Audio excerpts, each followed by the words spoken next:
ನಮಸ್ಕಾರ ವೀಕ್ಷಕರೇ. ಕರ್ನಾಟಕ ರಾಜಕೀಯದಲ್ಲಿ ಈಗ ಭಾರಿ ದೊಡ್ಡ ತಲ್ಲಣ ಸೃಷ್ಟಿಸುವಂತಹ ಸುದ್ದಿಯೊಂದು ಹೊರಬಿದ್ದಿದೆ. ಡಿಸೆಂಬರ್ ತಿಂಗಳಷ್ಟರಲ್ಲಿ ರಾಜ್ಯದಲ್ಲಿರುವ ಕಾಂಗ್ರೆಸ್ ಸರ್ಕಾರ ಪತನವಾಗುತ್ತಾ? ಇಂತಹದ್ದೊಂದು ಜಟಾಪಟಿ ಮತ್ತು ಚರ್ಚೆ ಈಗ ಇಡೀ ರಾಜ್ಯದ ರಾಜಕೀಯ ವಲಯದಲ್ಲಿ ಅತ್ಯಂತ ಜೋರಾಗಿ ಕೇಳಿಬರುತ್ತಿದೆ. ಇದಕ್ಕೆ ಪ್ರಮುಖ ಕಾರಣ ಬೆಳಗಾವಿ ರಾಜಕಾರಣದ ಪ್ರಭಾವಿ ನಾಯಕ ರಮೇಶ್ ಜಾರಕಿಹೊಳಿ ಅವರು ಹಮ್ಮಿಕೊಂಡಿರುವ ರಹಸ್ಯ ಪ್ರವಾಸಗಳು. ಹೌದು, ಈ ಹಿಂದೆ ಮಾಧ್ಯಮದವರಿಗೆ ಮಾತನಾಡುತ್ತಾ ಕೇವಲ 3 ತಿಂಗಳ ನಂತರ ಮಾತನಾಡುತ್ತೇನೆ ಎಂದು ಸೈಲೆಂಟ್ ಆಗಿದ್ದ ರಮೇಶ್ ಜಾರಕಿಹೊಳಿ ಅವರು ಈಗ ಇದ್ದಕ್ಕಿದ್ದಂತೆ ಸಕ್ರಿಯರಾಗಿದ್ದಾರೆ. ಹೆಸರಿಗೆ ಮಾತ್ರ ಇದು ಪ್ರವಾಸ, ಆದರೆ ಇದರ ಅಸಲಿ ಲೆಕ್ಕಾಚಾರವೇ ಬೇರೆ ಇದೆ ಎಂದು ಹೇಳಲಾಗುತ್ತಿದೆ. ಕಾಂಗ್ರೆಸ್ ಪಕ್ಷದ ಬರೋಬ್ಬರಿ 28 ಶಾಸಕರನ್ನು ತಮ್ಮ ವಿಶ್ವಾಸಕ್ಕೆ ತೆಗೆದುಕೊಳ್ಳಲು ರಮೇಶ್ ಜಾರಕಿಹೊಳಿ ಅವರು ತೆರೆಮರೆಯಲ್ಲಿ ಭಾರಿ ದೊಡ್ಡ ಆಪರೇಷನ್ ನಡೆಸುತ್ತಿದ್ದಾರಂತೆ. ಒಂದು ವೇಳೆ ಈ ಪ್ಲಾನ್ ಸಕ್ಸಸ್ ಆದರೆ ಕಾಂಗ್ರೆಸ್ ಸರ್ಕಾರ ಡಿಸೆಂಬರ್ನಲ್ಲಿ ಬಿದ್ದು ಹೋಗುವುದು ಗ್ಯಾರಂಟಿ ಎನ್ನುತ್ತಿವೆ ರಾಜಕೀಯ ಮೂಲಗಳು.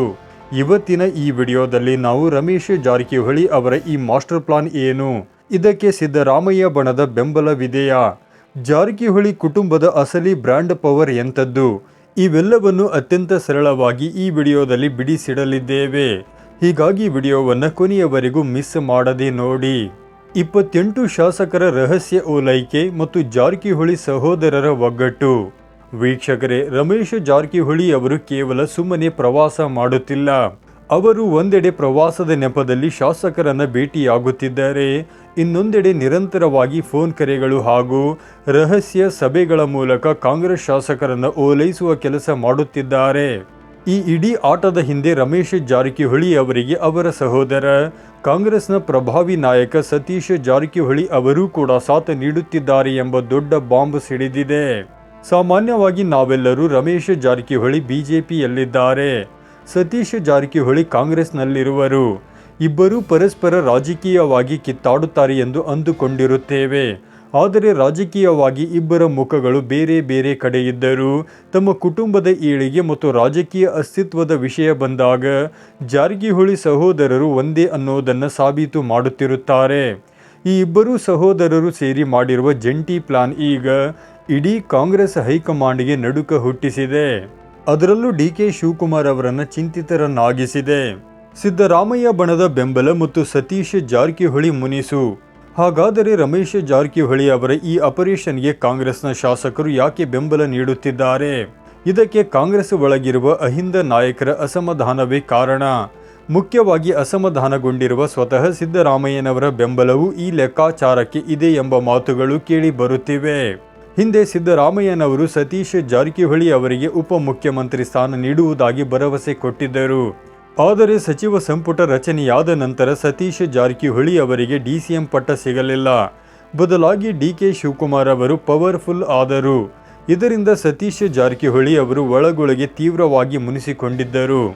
ಆದರೆ ಇತ್ತೀಚೆಗೆ ಸಿದ್ದರಾಮಯ್ಯನವರ ಸುಪುತ್ರ ಯತೀಂದ್ರ ಸಿದ್ದರಾಮಯ್ಯನವರು ಮಧ್ಯೆ ಪ್ರವೇಶ ಮಾಡಿ ಸಿದ್ದರಾಮಯ್ಯ ಮತ್ತು ಸತೀಶ್ ಜಾರಕಿಹೊಳಿ ನಡುವೆ ಇದ್ದ ವೈಮನಸ್ಸನ್ನು ಯಶಸ್ವಿಯಾಗಿ ಬಗೆಹರಿಸಿದ್ದಾರೆ.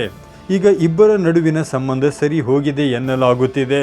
ಇದರ ಬೆನ್ನಲ್ಲೇ ಸಿದ್ದರಾಮಯ್ಯನವರ ನಂತರದ ಪ್ರಬಲ ಅಹಿಂದ ನಾಯಕನಾಗಿ ಸತೀಶ್ ಜಾರಕಿಹೊಳಿ ಮುಂಚೂಣಿಗೆ ಬರುತ್ತಿದ್ದಾರೆ.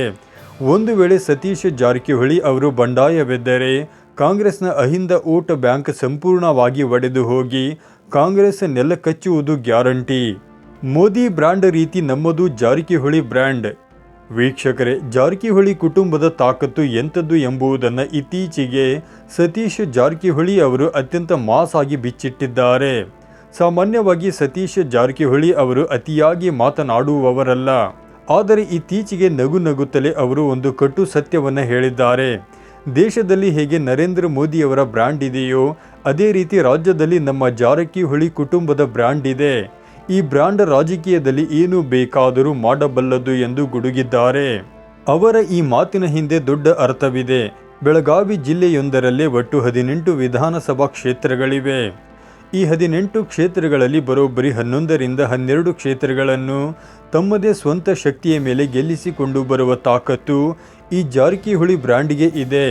ಡಿಕೆ ಶಿವಕುಮಾರ್ ಅವರ ನೇತೃತ್ವದಲ್ಲಿ ಮಾತ್ರವೇ ಕಾಂಗ್ರೆಸ್ ಅಧಿಕಾರಕ್ಕೆ ಬಂದಿದೆ ಎನ್ನುವುದು ಶುದ್ಧ ಸುಳ್ಳು ಎಂದು ಸಾಬೀತುಪಡಿಸುವುದು ಇವರ ಪ್ರಬಲ ಉದ್ದೇಶವಾಗಿದೆಯಂತೆ. ಡಿ.ಕೆ. ಶಿವಕುಮಾರ್ ಅವರಿಗೆ ಸರಿಯಾದ ಮ್ಯಾನೇಜ್ಮೆಂಟ್ ಬರಲ್ಲ ಮತ್ತು ಸಿದ್ದರಾಮಯ್ಯ ನಂತರ ರಾಜ್ಯ ಆಳಬಲ್ಲ ಸಮರ್ಥ ನಾಯಕ ಸತೀಶ್ ಜಾರಕಿಹೊಳಿ ಮಾತ್ರ ಎಂಬುದನ್ನು ಹೈಕಮಾಂಡ್ಗೆ ತೋರಿಸಿಕೊಡಲು ಈ ತಂತ್ರ ಹೆಣೆಯಲಾಗಿದೆಯಂತೆ. 2028ರ ಮಹಾ ಪ್ಲಾನ್ ಮತ್ತು ಕುಟುಂಬ ಸಾಮ್ರಾಜ್ಯದ ರಕ್ಷಣೆ.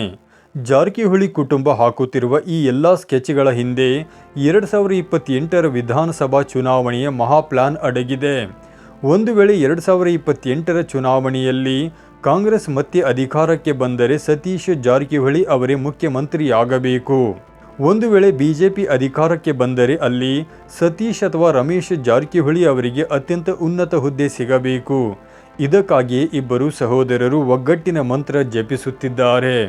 ಇದರ ಜೊತೆಗೆ ತಮ್ಮ ಕುಟುಂಬದ ಮುಂದಿನ ತಲೆಮಾರಿನ ಮಕ್ಕಳು ಮತ್ತು ಮೊಮ್ಮಕ್ಕಳನ್ನು ರಾಜಕೀಯ ಅಖಾಡಕ್ಕೆ ಇಳಿಸಲು ಜಾರಕಿಹೊಳಿ ಕುಟುಂಬ ಸಜ್ಜಾಗಿದೆ. ಬೆಳಗಾವಿಯ 18 ಕ್ಷೇತ್ರಗಳಲ್ಲಿ ಕನಿಷ್ಠ 3ರಿಂದ 4 ಕ್ಷೇತ್ರಗಳನ್ನು ತಮ್ಮ ಮಕ್ಕಳ ರಾಜಕೀಯ ಭವಿಷ್ಯಕ್ಕಾಗಿ ಭದ್ರವಾಗಿ ಕಾಯ್ದಿರಿಸುವುದು ಇವರ ಲೆಕ್ಕಾಚಾರವಾಗಿದೆ. ತಮ್ಮ ಕುಟುಂಬದ ಮಾತಿಗೆ ರಾಜ್ಯದ 3 ಪ್ರಮುಖ ಪಕ್ಷಗಳು ನಡುಗಬೇಕು ಮತ್ತು ತಾವೇ ಕಿಂಗ್ ಮೇಕರ್ ಆಗಿರಬೇಕು ಎನ್ನುವುದು ರಮೇಶ್ ಜಾರಕಿಹೊಳಿ ಅವರ ಅಂತಿಮ ಗುರಿಯಾಗಿದೆ. ವೀಕ್ಷಕರೇ, ಜಾರಕಿಹೊಳಿ ಕುಟುಂಬದ ಈ ಮೆಗಾ ಪ್ಲಾನ್ ಯಶಸ್ವಿಯಾಗುತ್ತಾ? ಡಿ.ಕೆ. ಶಿವಕುಮಾರ್ ಸರ್ಕಾರ ಉರುಳುತ್ತಾ? ನಿಮ್ಮ ಅನಿಸಿಕೆಯನ್ನು ಕಮೆಂಟ್ ಮಾಡಿ ತಿಳಿಸಿ. ವಿಡಿಯೋ ಲೈಕ್ ಮಾಡಿ, ಹಾಗೆ ಶೇರ್ ಕೂಡ ಮಾಡಿ ಮತ್ತು ನಮ್ಮ ಚಾನಲನ್ನು ತಪ್ಪದೆ ಸಬ್ಸ್ಕ್ರೈಬ್ ಮಾಡಿ. ಧನ್ಯವಾದಗಳು.